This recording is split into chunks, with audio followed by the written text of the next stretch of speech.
মৌলভীবাজার থেকে একজন রোগী জানতে চেয়েছেন, আমার 4 বছরের ছেলের গায়ের বিভিন্ন অংশে মাঝে মধ্যে লাল হয়ে যায়, প্রচুর পরিমাণে চুলকায়। অভিভাবক হিসেবে আমরা কি করব? সাধারণত ত্বকের সমস্যাগুলো ইরিটেটিং ডিজিজ নামে পরিচিত।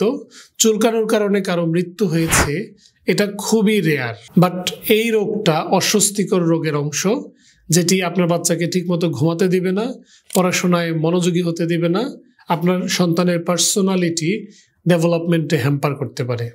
এই ধরনের অস্বস্তিকর রোগ বারবার হতে পারে যদি এই ত্বকের সমস্যাগুলো, লালচে ভাবগুলো নিজে নিজে 4-5-7 ঘন্টা, 10 ঘন্টা, একদিনের মধ্যে কমে যায় কোনো ধরনের মেডিকেশন ছাড়া।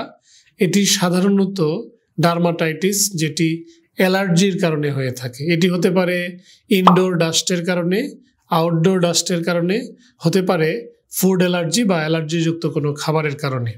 এই ধরনের সমস্যায় আপনার সন্তানকে অ্যান্টিহিস্টামিন ব্যবহার করতে পারেন, অ্যালার্জি জাতীয় খাবার এবং পরিবেশ থেকে দূরে রাখতে পারেন।